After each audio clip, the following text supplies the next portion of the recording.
Makuzonyanya kujairira imimi. Chinguri tauya panapa chokadi makangogarepo kuti sete chokadi tichichanezwa kunoko. Tauya pano na 4 AM. Ha? Chichakadaro icho. Hapana kwatiri kuenda. Tiri kutozovhota. Kutiudza chokadi kuti anzimire maballot papers asati. Chichakadaro imi chamunotita. Yangu changu chidzina ndauya nacho. Ndauya nacho chidzina. Aiwa zvinobowa manimi munozi. Aiwa kana. Kana funga kuti tiri kuenda. Maya, whether maballot paper akaya 12 maskati. 1, 6, 10, 11. Kana makuseni next day atikatiripo. Mira kuratidza tauya takagadzirana. Tozopa vota. Ajaira still. Anorowa nenzara. Anoda tea. Tinokira apa. Anoda tea. Iripo. Anoda juice. Iripo. 25 cents cup. Voting discount. Plus alengarwa nenyota. Pura iripo futika. 25 cents voting discount. Right. Vachepi vacho vanonetsa voting discount. Munoenda pana momzwarapa. Inota 50 cents. Apo izai. Saka vana kwatiri kuenda. Don't worry. Kana usafamba nemari unotisira address. Saka vana kwatinoenda tozopa gara 2 AM tiri pano makajaira stereki.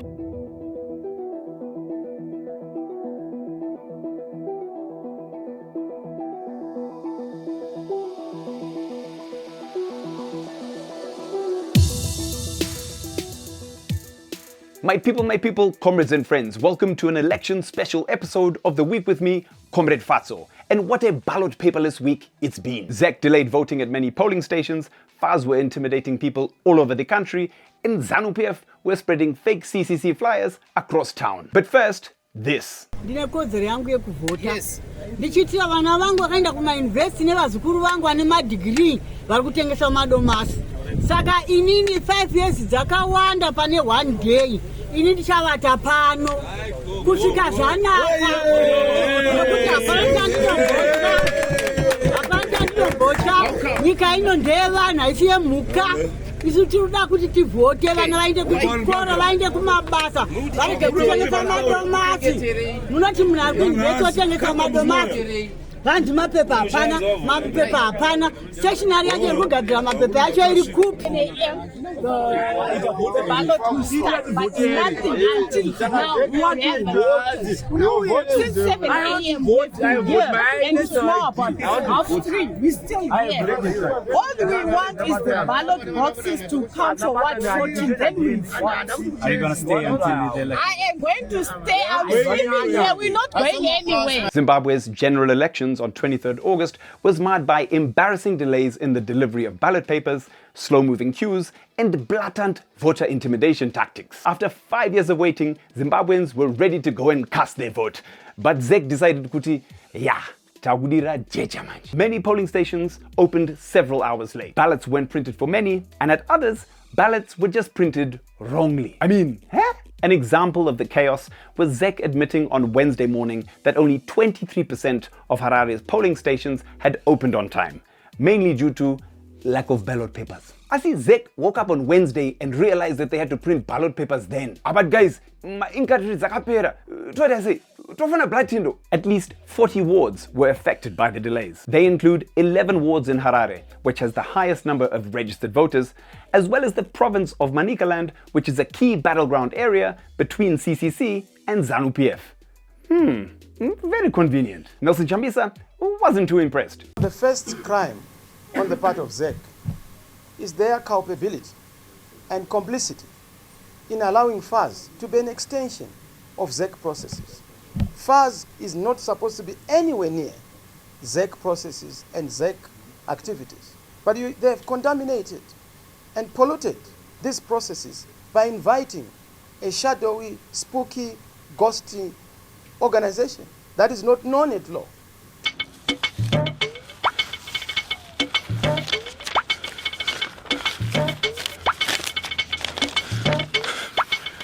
Do not vote! Election is stolen! Stay at home! Learn to obey commands, comrade. Anditiga. Yeah. Tanga printer poster iwayo. Distribute them countrywide. Anditiga. Zima ballot papers chimbomirai. Do you get me? Anditiga. And so don't my excuses. Make sure. Anditiga. Make sure. Sharp. Thank you. Yeah, sorry. Sharp. Don't worry. Ngozi ibasa kai. Yeah. Do it. Say. ndaita zvamandoza Handiti. ndaita Zvafamba? Zvafamba bo. Ndachekesa nyika yese ka1 Yeah. nyika yese mudhara. Hapana kuona. Aiwa hapana ndiona. Kana Ndanchiwanda nchivaudza nchiwanda. All right. Sharp. Obvious. Unozisa pamadziro mbamako. To remind yourself of your national duty. And obvious. Auzoshaya kaka something.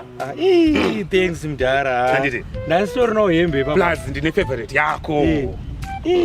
Thanks. Wese ndiwangu ndiri one. Yeah, ndiwako. Thanks mudhara. Aiwa ndiwape. Ndokuziya uri munhu wani. Thanks mudhara. But manje ndazoshaya dilution pana. Dilution haina kana basa mudhara. Mari yamamuda kutotenga dilution iyoka. Dai matotenga umwe musomo. Nekuti musomo una basa nedilution. Unotokasika kudhaka ka usina kudilute. Unoti ka1 mudhara. Ambana wangu uyo. Yeah, tough one, yeah. I see. Anditika. Uri kuona chi? Inini nga? Ndizokubata anditika. Saka chimboro wazvira kuti. Iri bomb mudhara. Phone yako ngaigare iri on. Iri bomb mudhara. Usatengese. Anditika. Promise me. Anditi. Sharp panam. Iri bomb mudhara. Sharp. Ka1. Many voters were still waiting to vote at night and were voting by candlelight. The youthies were obviously, pissed off. Tayapana pesina 4. Tikabata zimwe 4 bataka ni police station anozurwa na 7. 7 mwezatokwana ka. What was that mapepa hapana taswera pana. So tuda change mageto youth. Tuda kutovota. Atikangoti kama tunge patotanga zozwa zanza ayo mapepa msho. Ayo. Takosora unenzara. Sinala gobwa dzokera kumba. There is 2 years zeke yacho isingagadzire mapepa.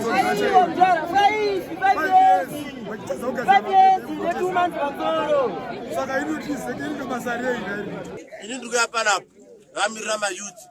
We are saying we remain unmoved and we have the energy. We are here to stay. We are going nowhere. This regime is here to steal our vote. Now we are saying, we are going to sleep here. We are going to be here. Because this is our time. And they say each generation, through its relative obscurity, must find its mission, fulfill it or destroy it. Therefore, ours has been found by nature. So we are here to vote, and we are going to vote. We are not going anywhere until we cast our vote. We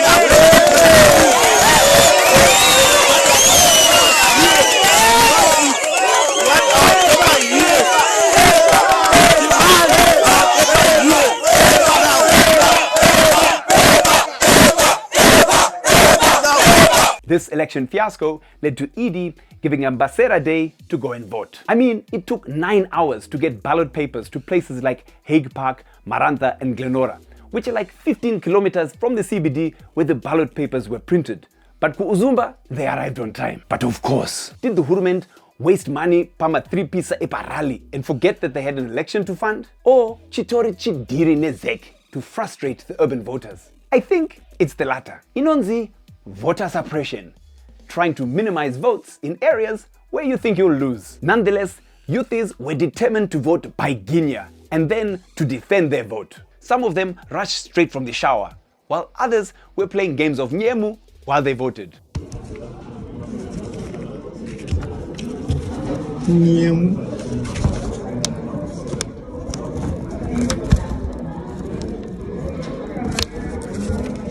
Other youthies found innovative ways of waiting around until the ballot papers finally arrived. So these comrades are very innovative. These are the innovative voters we are talking about. Yeah. These are the innovative voters we're talking about. Look behind me. These guys, they've been waiting for so long here at Hague Park. They've decided to do gotch. So they're not going anywhere.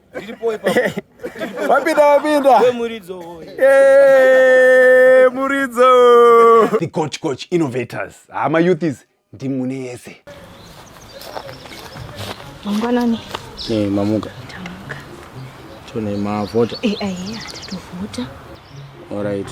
Zita munonzani? Serenzi ya mcheka mabunu. Serenzi ya mcheka mabunu.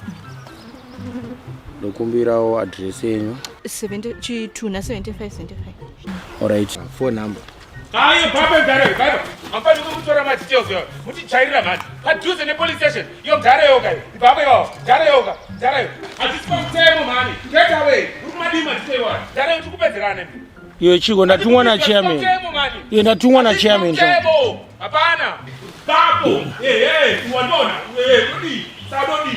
Dodgy Zanu PF group Forever Associates Zimbabwe, FAZ, mounted multiple illegal points outside rural polling stations that they called exit surveys in order to get the names and IDs of people who had just voted. So people took matters into their own hands to defend their right to vote.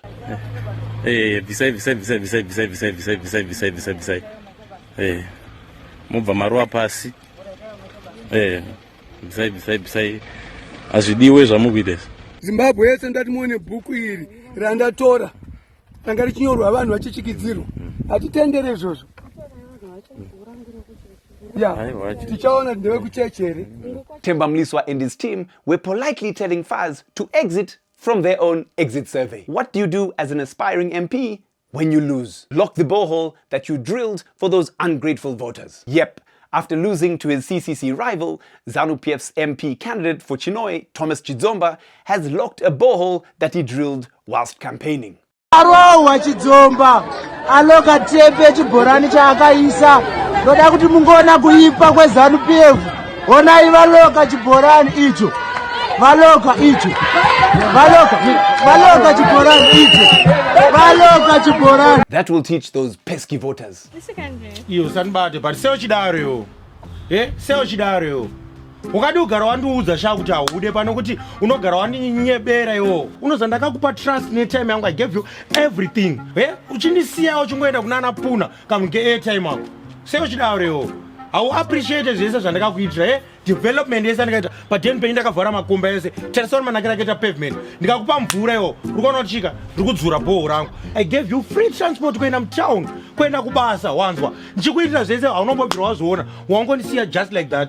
Waidyire zvinhu zvangu izoti haundidewe manje urikuona kuti chiwangu ka izvozvo majaira kuitira ivavo ndiri kuuya kuzotora everything wakubhadhara kupinda mutown ende urikuona kuti chika haundiite zvinhu zvokumama zvaunondiitira izvozvo iyo hapana chaona kuti usadaro wazvinzwa urikuona kuti chika dai waimboziva kuti kuba unoona kuti kushanda kunorwadza ka hawaindiita uri kundiitirewo dakuona mhomzi yako mudharo wako wanzwa nemabhururu acho urikuona dakukuputitsa yafana imimi wazvinzwa iwe chiko mudharo uri kudei handitanga satapu saka idyireko zvinhu zvako mudharo ndokumamisa izvo zvirunzwa ndokumamisa izvo ndikuudzai miraimoni miraijasingosetla munhu ndakukumamisa yafana imimi.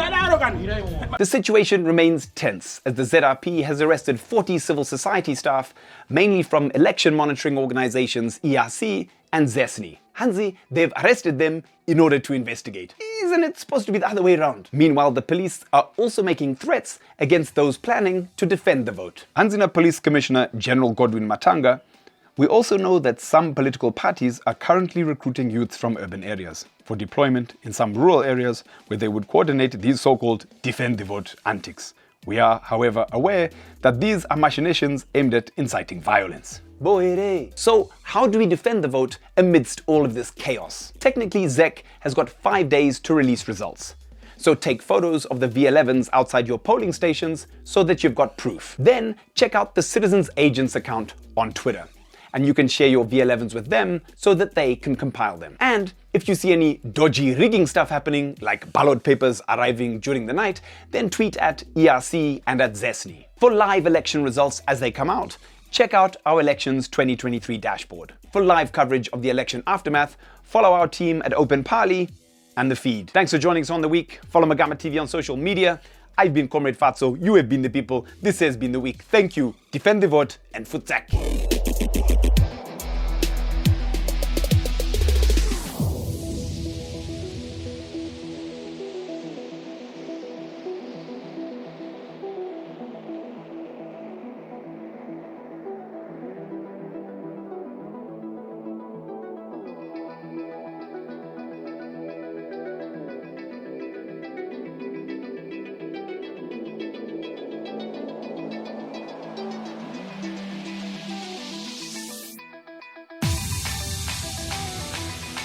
Tiri kutsvaga bhazi achariona.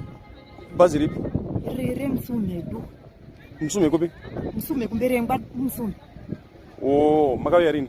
Tauya nhasi kunze kuchiedza. Osaka bhazi rakusiyai. Hatisi kumboriona kuti rainda here. Tichariona. Ah. Ko amuna mamsina namba za driver.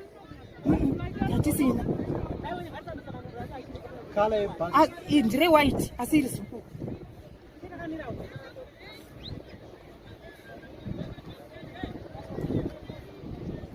Mami ine mari here yekuti mukwanise kukwira. Hatina.